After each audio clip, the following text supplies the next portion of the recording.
Assalamualaikum warahmatullahi wabarakatuh. Perkenalkan, nama saya Fitria Atika dari Universitas Negeri Medan. Program Studi Pendidikan Kimia 2019. Di sini, saya akan membahas tentang Pancasila sebagai dasar negara.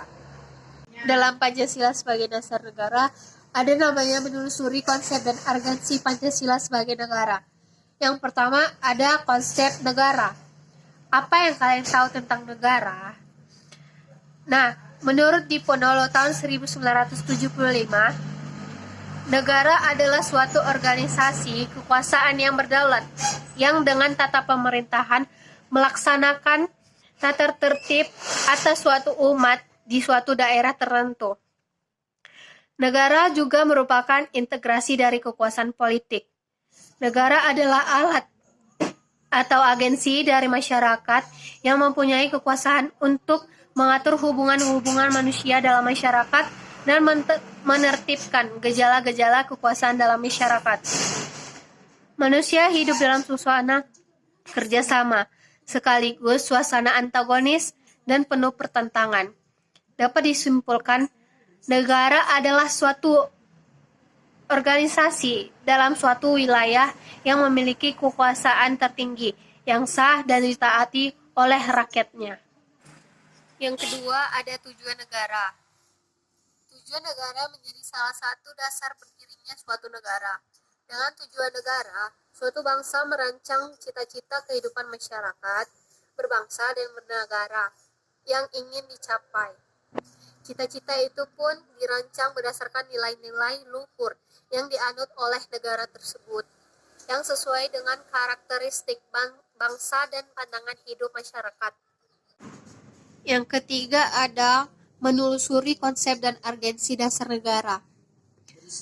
Dasar negara merupakan suatu norma dasar dalam penyelenggaraan bernegara yang menjadi sumber dari segala sumber hukum sekaligus sebagai cita hukum, baik tertulis maupun tidak tertulis dalam suatu negara. Cita hukum ini akan mengarahkan hukum pada cita-cita bersama dari masyarakat. Cita-cita ini mencerminkan kesamaan kepentingan di antara sesama warga masyarakat. Selanjutnya ada menanya alasan mengapa diperlukan kajian Pancasila sebagai dasar negara. Muzayyin mendefinisikan Pancasila sebagai pandangan hidup dan kepribadian bangsa yang nilai-nilai bersifat nasional yang mendasari kebudayaan bangsa. Maka nilai-nilai tersebut merupakan perwujudan dan dari aspirasi cita-cita hidup bangsa.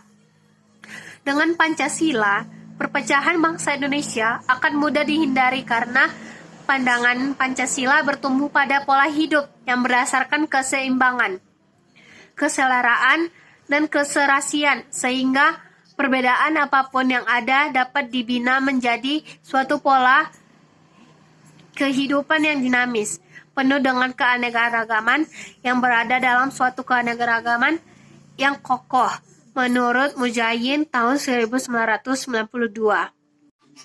Selanjutnya ada mengenal sumber historis, sosiologis, politis tentang Pancasila sebagai dasar negara. Yang pertama, sumber historis Pancasila. Nilai-nilai Pancasila sudah ada dalam adat istiadat, kebudayaan, dan agama yang berkembang dalam kehidupan bangsa Indonesia sejak zaman kerajaan dahulu. Misalnya, sila ketuhanan sudah ada pada zaman dahulu, meskipun dalam praktik pemujaan yang berkeragaman, tetapi pengakuan tentang adanya Tuhan sudah diakui. Yang kedua, ada sumber sosiologis.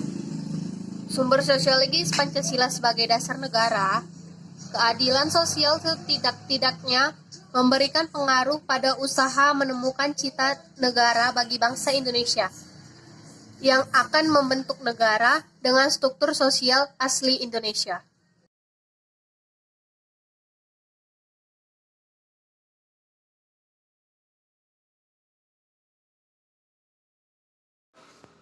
Selanjutnya, membangun argumen tentang dinamika dan tantangan Pancasila sebagai dasar negara.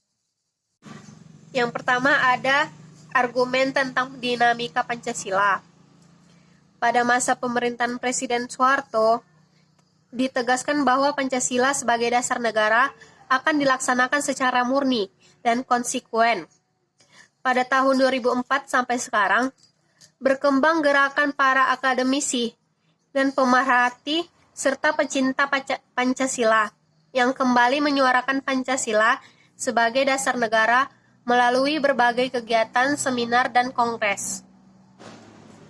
Yang kedua ada argumen tentang tantangan terhadap Pancasila.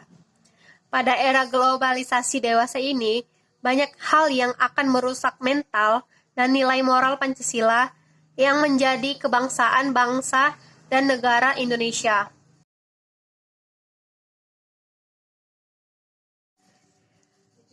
Pertama, ada esensi dan urgensi Pancasila sebagai dasar negara. Kita akan membahas tentang esensi Pancasila sebagai dasar negara. Rumusan Pancasila secara imperatif harus dilaksanakan oleh rakyat Indonesia dalam kehidupan berbangsa dan bernegara. Setiap sila Pancasila merupakan satu kesatuan yang integral, yang saling mengendalikan dan saling mengunci. Yang kedua, ada urgensi Pancasila sebagai dasar negara.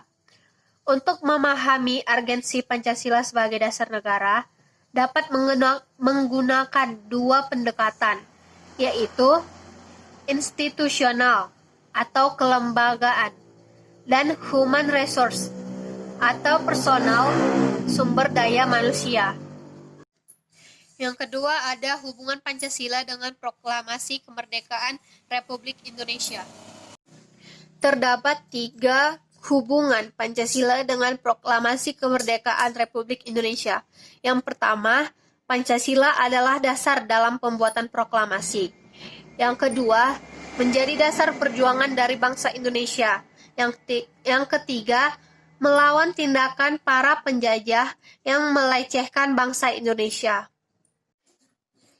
Yang ketiga ada hubungan Pancasila dengan pembukaan Undang-Undang Dasar 1945. Hubungan tersebut dibagi menjadi 2, yaitu pembukaan Undang-Undang Dasar 1945 memenuhi syarat untuk mutlak sebagai stat fundamental norm. Yang kedua, Pancasila merupakan asas kerohanian dari pembukaan Undang-Undang Dasar 1945 sebagai stat fundamental norm. Yang keempat, ada penjabaran Pancasila dalam Undang-Undang Dasar 1945. Pola pemikiran dalam pokok-pokok pikiran penjelasan Undang-Undang Dasar 1945 dibagi menjadi 3. Yang pertama, Pancasila merupakan asas kerohanian dari pembukaan Undang-Undang Dasar 1945 sebagai stat fundamental norm. Yang kedua, pembukaan Undang-Undang Dasar 1945 dikristalisasikan dalam wujud pokok-pokok pikiran yang tercantum dalam pembukaan Undang-Undang Dasar.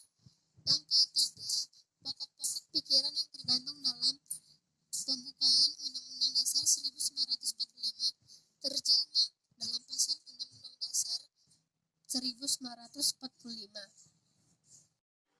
Dan yang terakhir ada implementasi Pancasila dalam perumusan kebijakan. Implementasi Pancasila dalam perumusan kebijakan ini dibagi menjadi 4 bidang. Yang pertama, bidang politik. Yang kedua, bidang ekonomi. Yang ketiga, bidang sosial budaya. Dan terakhir adalah bidang hankam.